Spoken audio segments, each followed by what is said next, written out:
अंतर मन में ज्योति जगा लो, होगा दूर अंधेरा।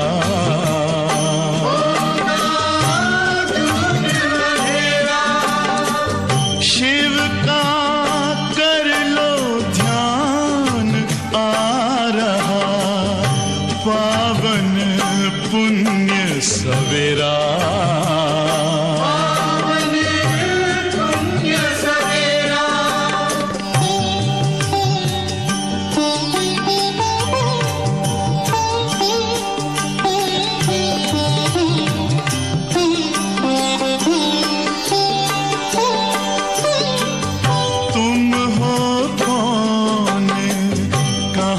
से आए अपने आप को जानो, राजयोग के द्वारा अपना परम पिता पहचानो। इसी राजपथ पर चलकर पालो अपना बसेरा।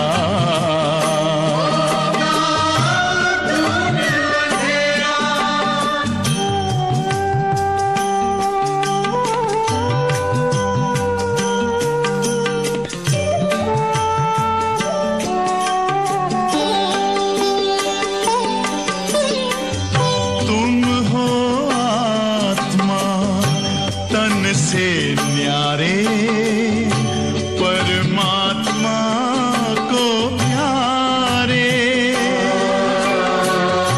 दिव्य गुणों को धारण करके योगी बनो दुलारे।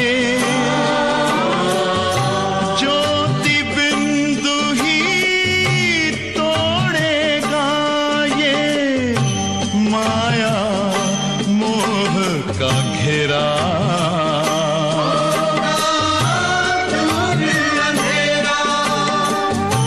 अंतर मन में ज्योति जगा लो, होगा दूर अंधेरा।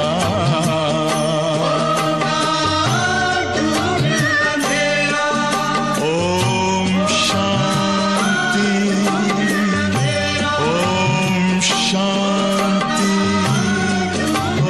ओम शांति।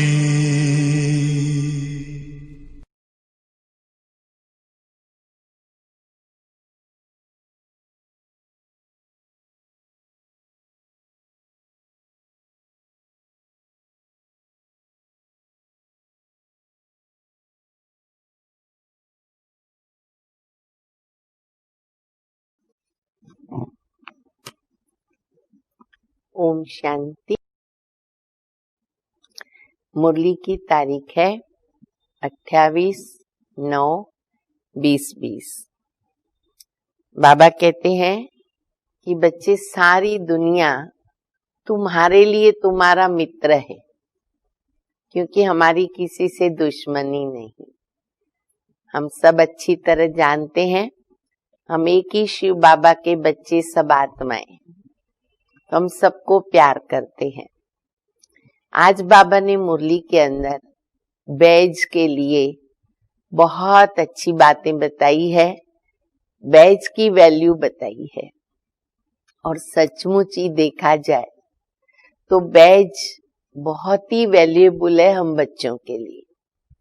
बाबा कहते जैसे मिलिट्री वाले होते हैं, बैज लगाया हुआ होता है, तुम बच्चों को भी सदैव बैज लगा हुआ रहे। बैज देखा जाए तो गीता है, सारा ज्ञान उसके अंदर भरा पड़ा है। अगर हम एक बैज से किसी को 7 दिन का कोर्स कराना चाहें तो भी करा सकते, भले हमारे पास कोई और चित्र न हो। शिव बाबा, उनका परिचय देना, आत्मा का परिचय।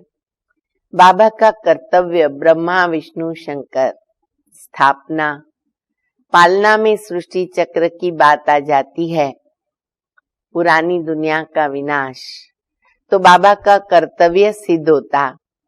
लक्ष्मी नारायण जो हम बच्चों का लक्ष्य है और ऐसा बनने के लिए राजयोगी बनना पड़े, मेडिटेशन करना पड़े, तो ये सभी बातें हम एक बैज से मैसेज में बता सकते हैं, सेवा कर सकते हैं।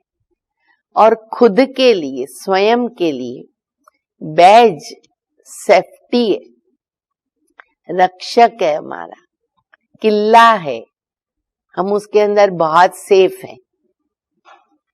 हमें याद है कि हमने समाचार सुना था बहुत टाइम पहले, दिल्ली तरफ, यूपी तरफ ज्यादा ठंड होती है, ठंडी के दिनों में अंधेरा भी सुबह होता है। कुछ बाबा का एक युगल 2 बच्चे सुबह सुबह क्लास में आ रहे थे 5, 5:30 बजे, तो रास्ते में किसी ने खड़ा करके उनको कहा आपने जो भी गोल्ड पहना है वो दो, लूट रहे थे। उन्होंने बताया देखो हम मंदिर में जा रहे हैं, भगवान के घर में। फिर उन्होंने उनको बैज दिखाया, बैज देखकर उन्होंने उनको छोड़ दिया। सोचा कि इनसे अगर हम लेंगे तो हमारे ऊपर बहुत पाप चढ़ेगा, तो वो बच गए। तो बैज हमारी हमेशा रक्षा करता है और बैज पहना हुआ बार बार हमको बाबा की याद दिलाता है। बैज पहना हुआ हमें अलर्ट रखता है। मान लो बैज पहनकर अगर हम गुस्सा करेंगे तो बाबा की बदनामी हो जाएगी।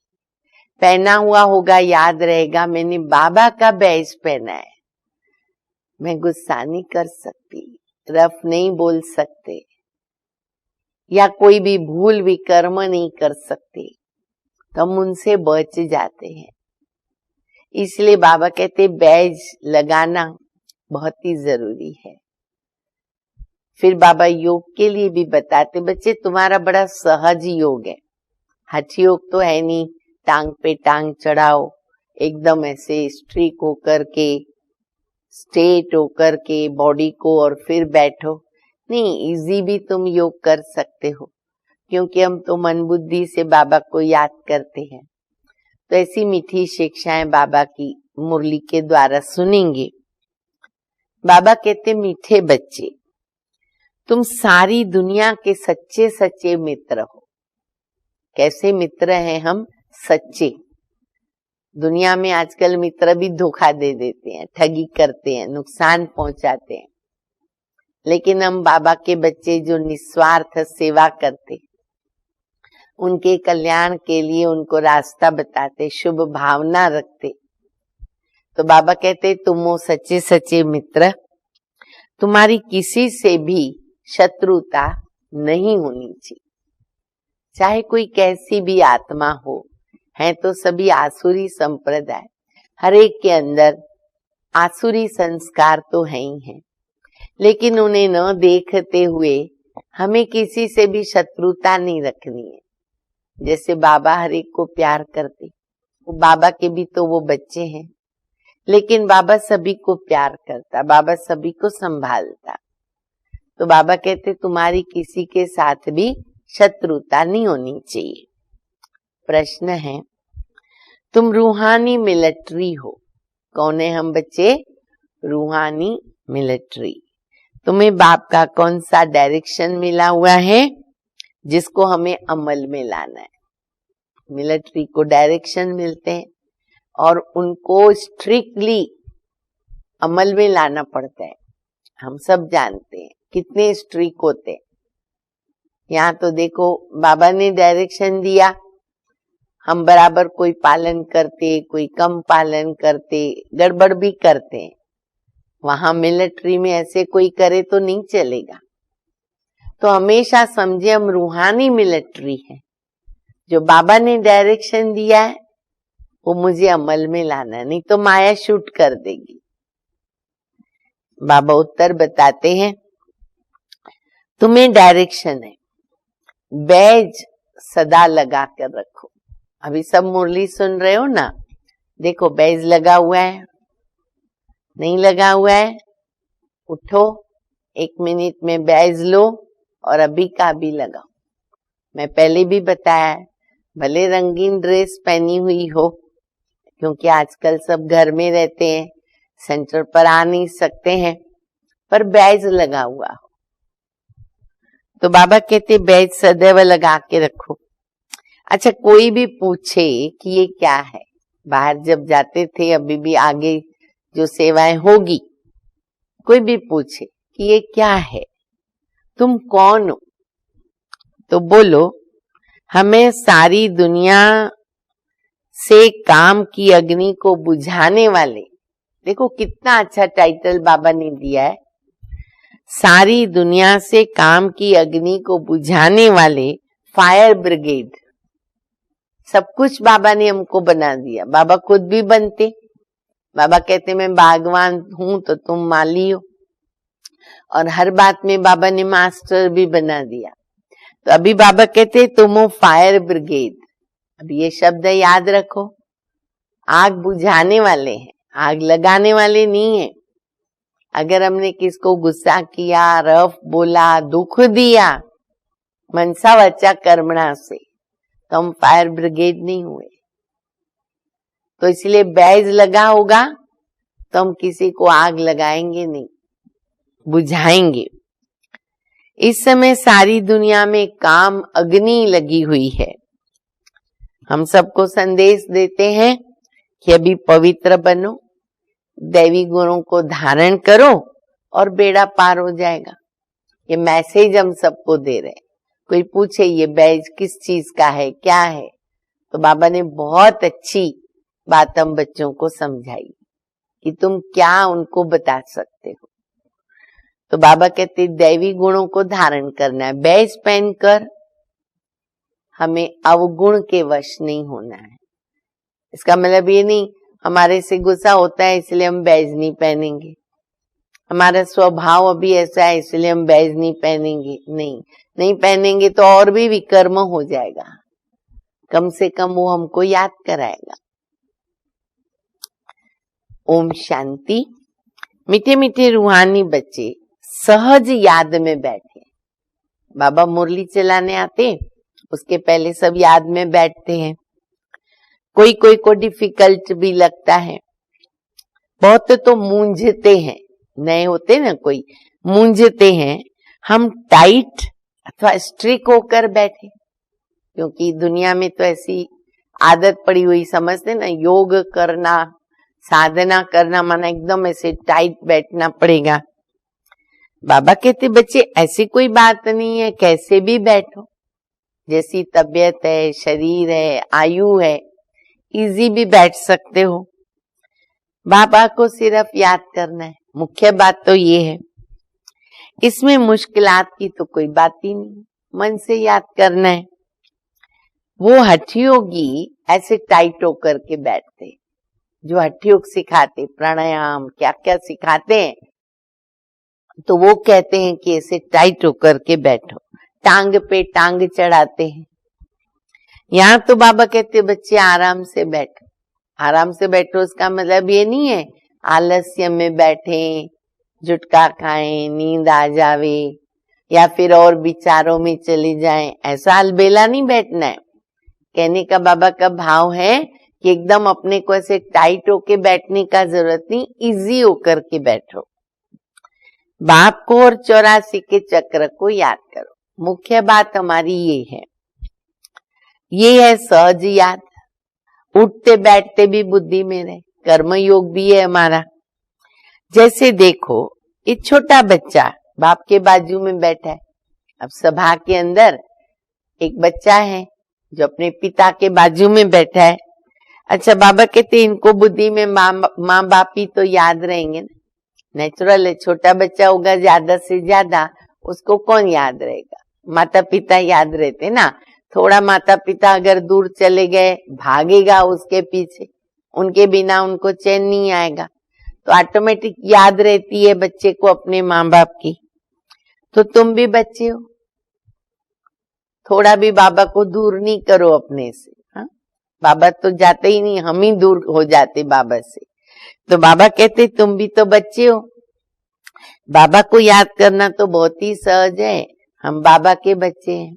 ऐसे समय पर बच्चे बन जाओ, शरीर की आयु कितनी भी है, बाबा के तो बच्चे हैं, बाबा से वर्षा लेना है।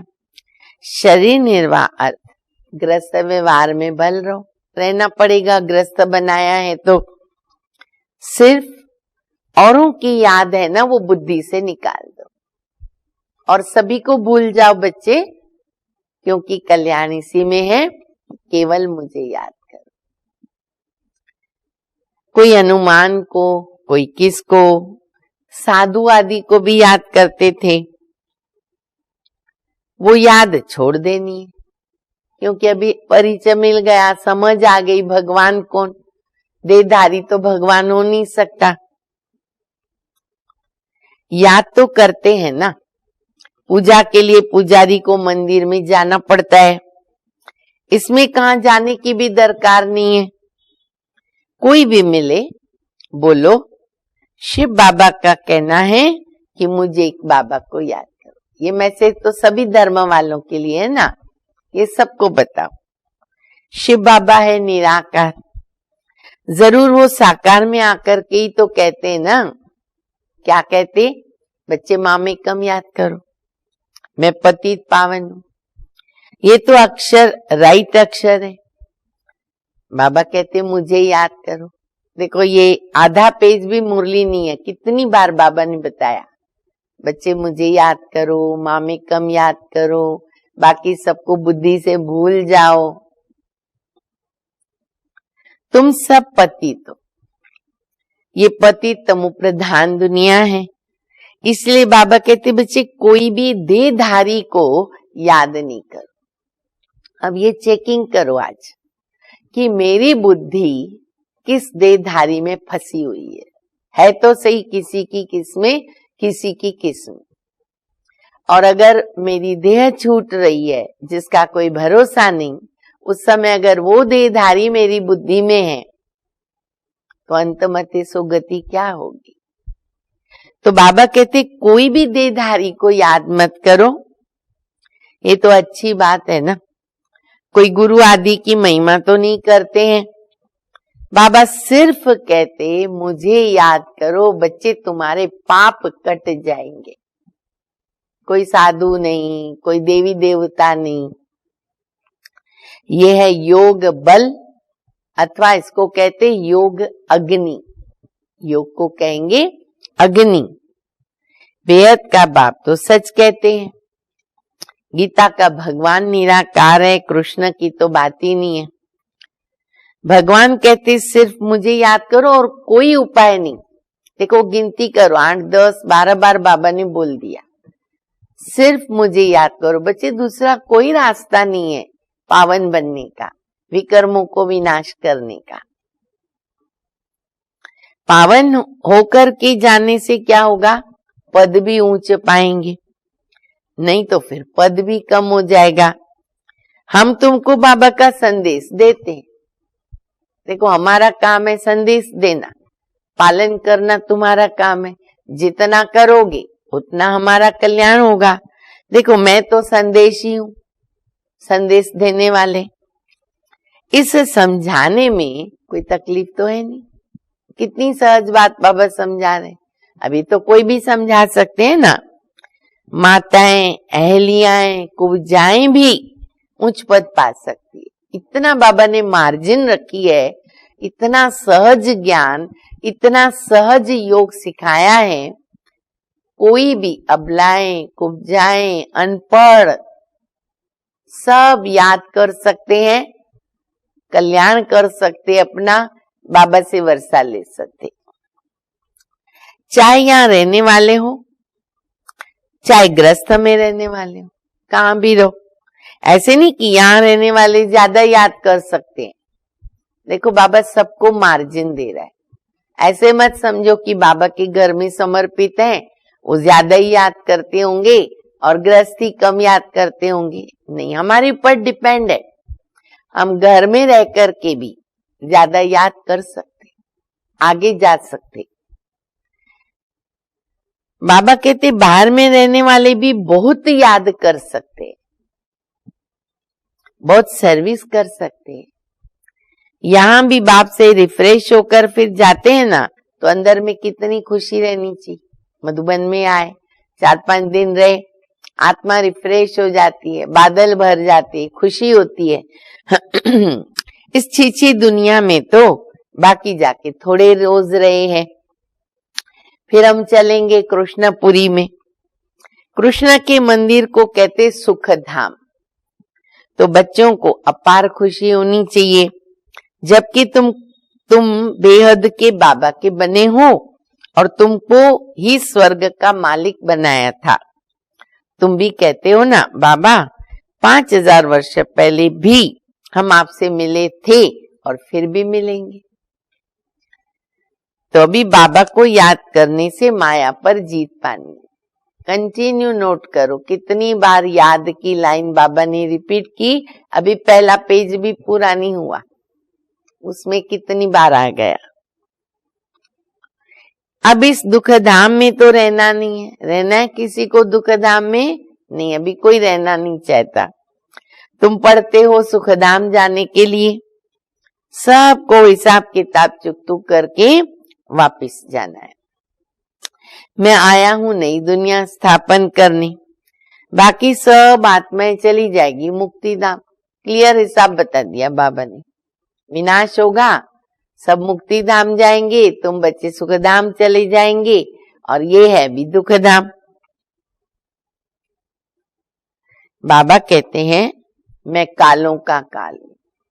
ये शब्द, ये बाबा का टाइटल याद रखें, महाकालेश्वर। कालों का काल हूं, क्योंकि लेने आया ना हम सभी को। मैं कालों का काल हूं, सबको शरीर से छुड़ा करके आत्माओं को ले जाऊंगा, शरीर तो जाएगा नहीं। अच्छा, बाबा कहते सब कहते भी है ना, हम जल्दी जाएं जल्दी जाएं। भगवान को भी प्रार्थना करते, अभी हम कंटाल गए, दुखी है ना, तो सोचते जल्दी जाए। यहाँ तो रहने का है नहीं, ये तो पुरानी दुनिया, पुराना शरीर है। अभी बाबा कहते मैं सबको ले जाऊंगा, छोड़ूंगा किसको भी नहीं। सुना सभी ने, किसी को छोड़ूंगा नहीं। कोई सोचे हमें नहीं जाना है, बहुत सारा हमारे पास स्वर्ग है, इधर सुख है, नहीं चलेगा, सब खत्म होना है। मैं आया ही हूं लेने, चाहे तुम्हारा प्रोग्राम हो या न हो, चाहे तुम इच्छा करो या न करो, जाना है माना जाना है, और हिसाब किताब चुकतू भी करना पड़ेगा। तुम सबने बुलाया कि ये पतित पावन आओ, भल याद करते रहे पर अर्थ तो कुछ नहीं समझते हैं। पतित पावन बस धुन लगाते, पतित पावन सीताराम, फिर कहते रघुपति राघव राजाराम। अब शिव बाबा थोड़ी राजा बनते, राजा ही तो करते नहीं, तो उनको राजा राम कहना भी रॉन्ग हो गया, क्योंकि राम 2 है, ये हम बच्चे समझते हैं। वो लोग तो त्रेता युग वाला जिस्मानी राम सामने रखते हैं ना। माला जब सिमरते तो क्या कहते, राम राम राम राम ज्यादा कहते हैं, उसमें भगवान की याद रहती है। भगवान तो शिव है, मनुष्यों ने नाम बहुत रख दिए। कृष्ण को भी श्याम सुंदर, वैकुंठनाथ, मक्खन चोर, कितने सारे नाम दिए। कृष्ण के तो इतने नाम हैं, पल पल हर कर्तव्य के, जो भी संगम युग पर कर्तव्य होते हैं ना, वो सारे नाम उसके ऊपर, केशव, माधव, बहुत सारे नाम है। तुम अभी कृष्ण को मक्खन चोर कहेंगे? उन्होंने बोल दिया मक्खन चोर। बाबा कहते तुम कहेंगे? बिल्कुल नहीं। तुम अभी समझते हो भगवान तो एक निराकार है, कोई भी देहधारी को हम भगवान नहीं कह सकते, ब्रह्मा विष्णु शंकर को भी नहीं कह सकते, तो फिर मनुष्य को भगवान कैसे कह सकेंगे?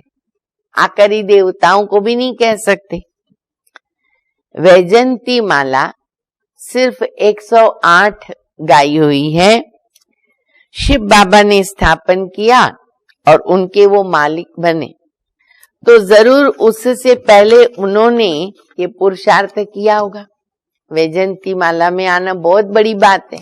108 मण का जो ज्यादा करके लोग फेरते रहते हैं, उनका बहुत गायन चलता है। तो बाबा कहते जरूर उतना पुरुषार्थ भी तो किया है उन्होंने। उसको कहा जाता कलयुग का अंत, सतयुग आदि का संगम युग। ये है कल्प का संगम युग। मनुष्यों ने फिर युगे युगे कर दिया। अवतार नाम भी भूल करके, चलो अवतार, तो अवतार का तो फिर लिमिट होता है भाई, 1 अवतार या 10 अवतार या कितने अवतार, वो भी भूल करके ठिक्कर भीतर कण कण में कर दिया। कितना बाबा की हम लोगों ने ग्लानि कर दी है। तो ये भी ड्रामा। फिर बाबा कहते बच्चे ये भी ड्रामा। जो बात पास्ट हो जाती है यही कहेंगे ना ड्रामा। अब ड्रामा पे भी पास्ट होने के बाद हम कितने सेकंड में स्थित हो सकते हैं वो चेक कर। अगर हमारा व्यर्थ संकल्प कुछ मिनट के लिए, घंटों के लिए या दिनों के लिए भी अगर चलता है तो हम कभी भी ऊंची स्थिति नहीं बना सकते। 1 सेकंड में स्टॉप। कोई से झगड़ा हुआ, आदि हुआ, पास हुआ, अब उनका चिंतन नहीं करना है, नहीं तो और उसमें टाइम जाता है ना। अच्छा, कोई ने कम ज्यादा बोला, मान लो हमको कोई ने थोड़ा बोल दिया, रफ बोल दिया, कम ज्यादा बोल दिया। बाबा कहते अच्छा तुम उनको भूल जाओ। भूलने में ही फायदा है ना। क्यों बोला, किस लिए बोला, मेरा दोष भी नहीं था, मेरा अपमान हो गया। अब मैं भी मौका ढूंढूंगा उनको बोलने के लिए। ईर्ष्या, द्वेष, वैर, उसमें हमारा नुकसान कितना हो जाएगा। बाबा कहते भूल जाओ। कल्प पहले भी ऐसे बोला था, अब उसको पार्ट मिला हुआ है, उसने बोला था, बोल दिया। याद रहने से क्या होता है, फिर बिगड़ते रहेंगे, वो बात खत्म नहीं हो जाएगी। वह बात फिर कभी बोलो ही नहीं। अच्छा, वह बात फिर कभी नहीं बोलो, ठीक है। वह बात फिर कभी बोलो भी नहीं। तुम बच्चों को सर्विस करनी है। सर्विस में कोई विघन नहीं पड़ना चाहिए। सर्विस में कमजोरी नहीं दिखानी चाहिए, नहीं तो और विघन पड़ेगा। शिव बाबा की सर्विस है, उनमें कभी जरा भी ना नहीं करनी चाहिए। हमने तो दादियों दीदियों को ये देखा, सुना और खुद भी अपने जीवन में ये अनुभव कर रहे हैं। बड़ों को अगर हम कोई भी बात में ना कर देते, सेवा के लिए हमको प्रोग्राम दिया गया, कोई जवाबदारी दी गई, और अगर हम ना करते हैं तो ये हमारे से बहुत बड़ी गलती होती है, जिसकी हमको फिर सजा मिलती है। बाबा की भी मदद ना में हो जाती है। बाबा को ये बात पसंद नहीं है। हमने दादियों को देख लिया, चाहे उनको नहीं भी आता था, बाबा ने बोला है करना है, निमित्तों ने बोला है माना बाबा ने बोला है, ऐसा समझ करके भी हमें बाबा कहते ना शब्द सेवा के अंदर नहीं कहना है। कभी भी ना नहीं करना चाहिए, नहीं तो अपना पद भ्रष्ट कर देंगे। बाबा के मददगार बने हो तो पूरी मदद देनी। बाबा की सर्विस करने में जरा भी धोखा नहीं, पैगाम सबको पहुंचाना है। बाप कहते रहते म्यूजियम का नाम भी ऐसा रखो जो मनुष्य देखो के अंदर घुसे। इतना अच्छा अच्छा विचित्र वंडरफुल नाम रखो। अच्छा ऐसा है तो जाके देखिए अंदर क्या है, और वो घुस के अंदर आकर के समझे, क्योंकि ये नई चीज है। मनुष्य को नई चीज देख करके घुसने की दिल करती है ना। आजकल बाहर से आते हैं भारत का प्राचीन योग सीखने। अब प्राचीन अर्थात पुराने ते पुराना, वह तो भगवान का सिखाया हुआ है जिसको 5000 वर्ष हुए। सतयुग त्रेता में योग होता नहीं, जिसने सिखाया वो चला गया। फिर जब 5000 वर्ष के बाद आएंगे तब आके राजयोग सिखाएंगे। प्राचीन अर्थात 5000 वर्ष पहले भगवान ने सिखाया था।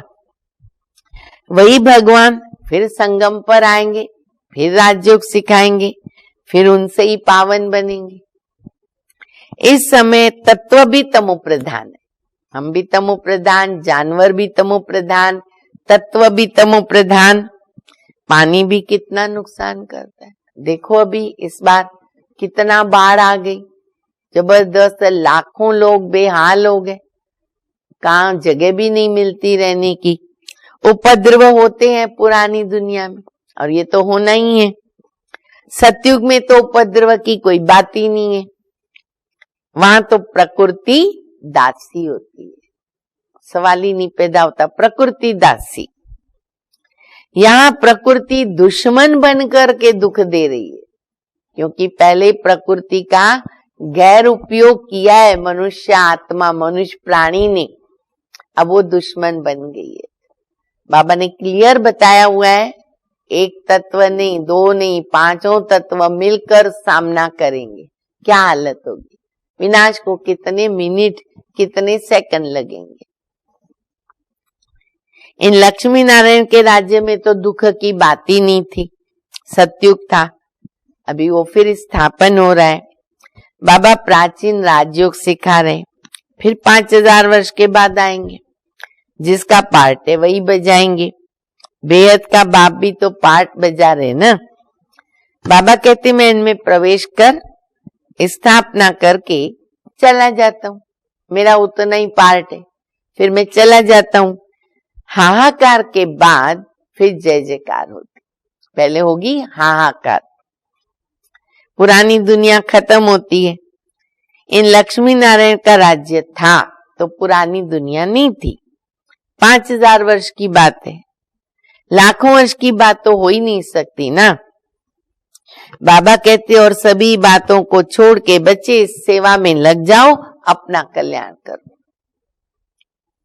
रूठ करके सर्विस में धोखा नहीं देना चाहिए। अब यहां सब अंडरलाइन करो, कईयों को रूठने का संस्कार होता है। कोई बात पसंद नहीं आई ना, फील होती है ना, तो रूठ जाते हैं। अच्छा, रूठेंगे तो क्या होगा, कोई भी उनको सेवादी नाम बोल देंगे, हम नहीं कर सकते हैं।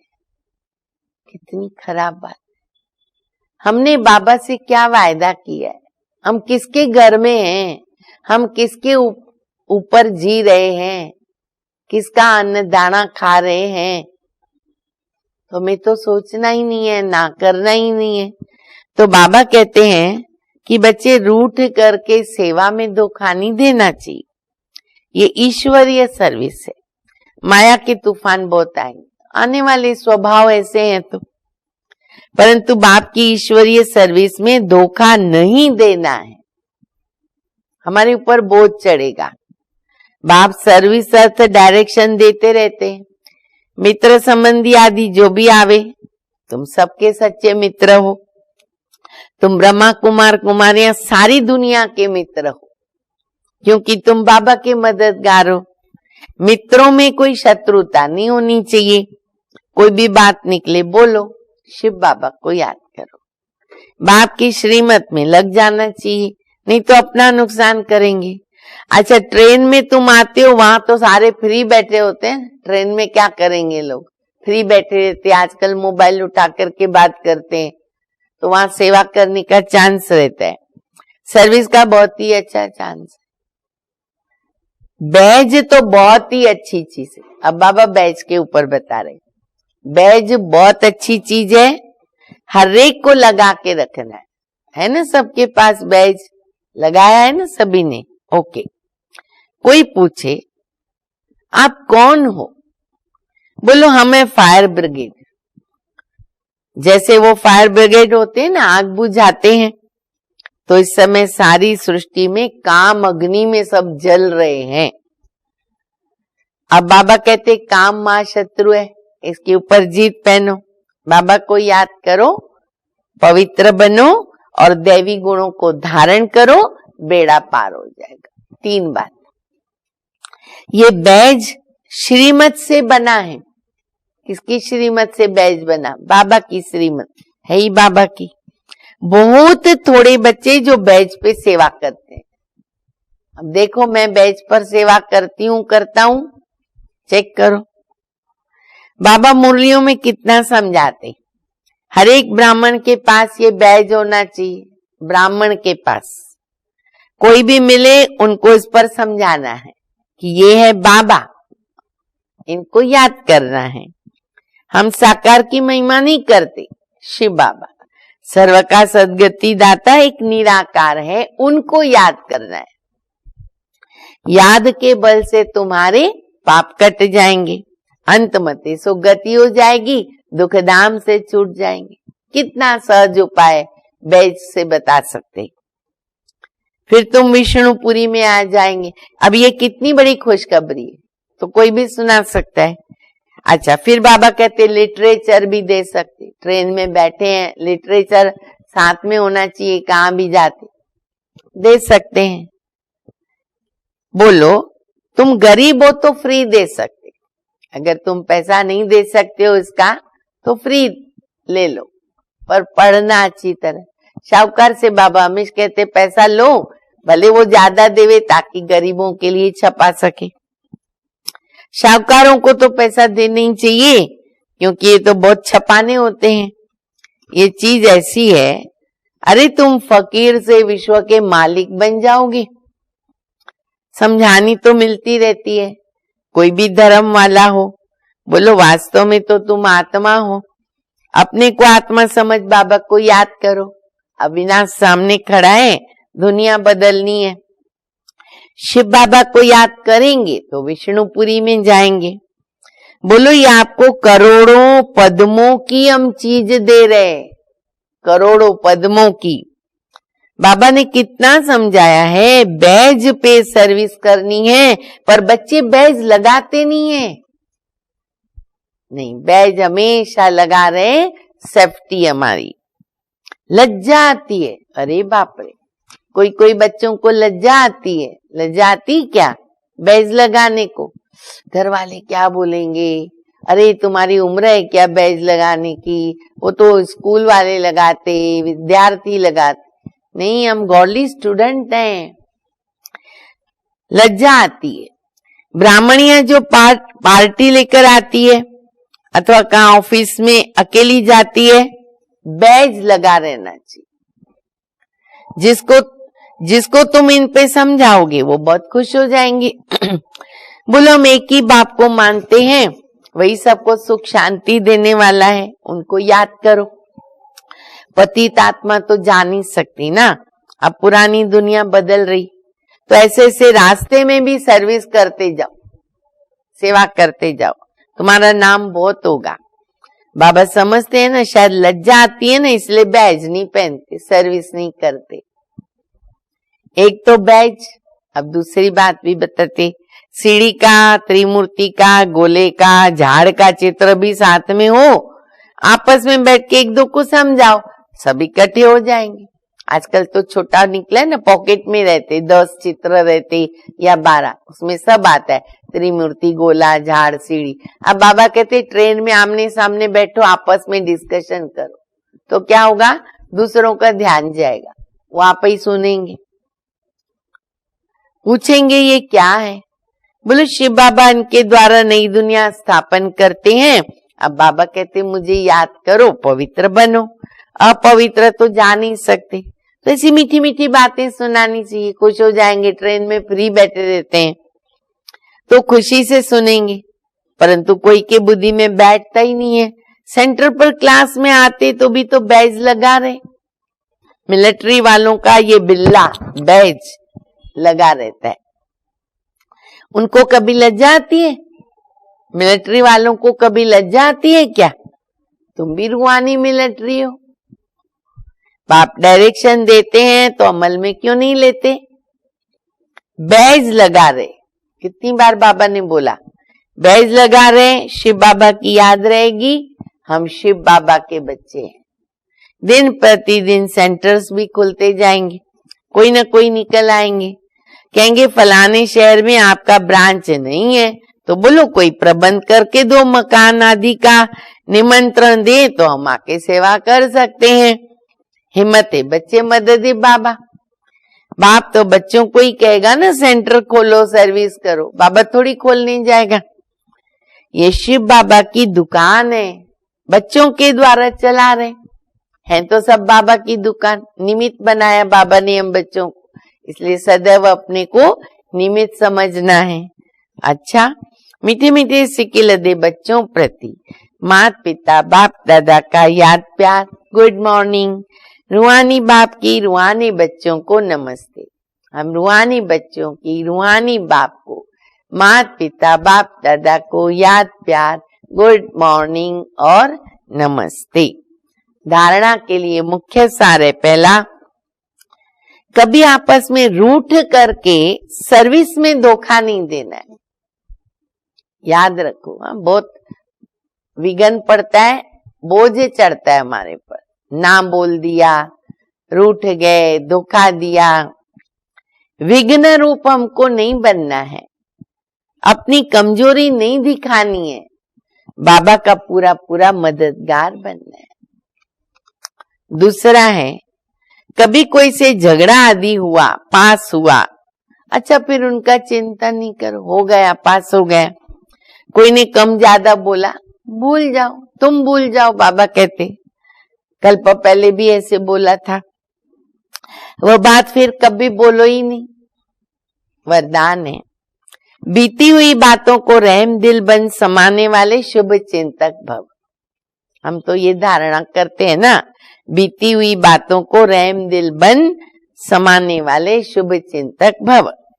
यदि किसी भी बीती हुई कमजोरी की बातें कोई सुनावे तो शुभ भावना से किनारा कर लो।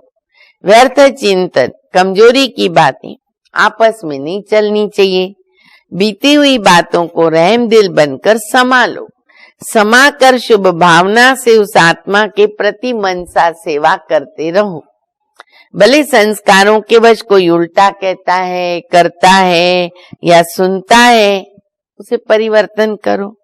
1 से 2 तक, 2 से 3 तक, ऐसे व्यर्थ की माला मत बनाओ, नहीं तो वो फैल जाती है बात। ऐसा टेंशन रखना माना शुभ चिंतक बनना। बहुत अच्छा वरदान है, ध्यान से सभी फिर से सुनना, पढ़ना और इसके ऊपर अमल में लाना। स्लोगन है, संतुष्ट मणि बनो। क्या बनो? संतुष्ट मणि बनो तो प्रभु प्रिय, लोकप्रिय और स्वयं प्रिय बन जाएंगे। और वो तो बनना पड़ेगा, तब तो सर्टिफिकेट मिलेगा। अच्छा, ओम शांति।